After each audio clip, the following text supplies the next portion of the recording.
Hello friends, welcome back to my channel. मी doctor Kaveri. आज तुमच्यासोबत लहान बाळांमध्ये उन्हाळ्यामध्ये होणारा आजार ॲक्यूट गॅस्ट्रोएंटेरायटिस याबद्दल डिस्कशन करणार आहे. आता ॲक्यूट गॅस्ट्रोएंटेरायटिस म्हणजे काय, ही झाली मेडिकल टर्म.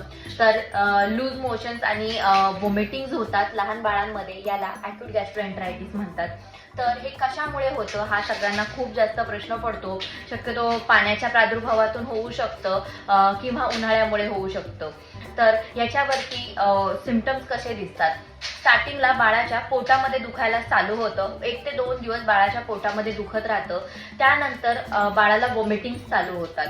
दिवसभरामध्ये खूप जास्त वॉमिटिंग्स होतात. 2 ते 3 दिवस वॉमिटिंग्स आणि पोटामध्ये दुखणे हे चालू राहतं. त्यानंतर ते पूर्णपणे बंद होऊन जातं. त्यानंतर लूज मोशन्स चालू होतात. आता हे लूज मोशन्स एकदम पाण्यासारखे असतात, त्यामुळे पालक खूप जास्त घाबरून जातात. हेही लूज मोशन्स 3 ते 4 दिवस राहतात. या पूर्ण पोटात दुखणे, वॉमिटिंग होणे आणि लूज मोशन्स होणे याच्यावरती असं काही पर्टिक्युलर मेडिसिन नाही आहे. तर डॉक्टर शक्यतो आपल्याला सिम्पटमॅटिक ट्रीटमेंट देतात आणि अँटीबायोटिक ॲड करतात.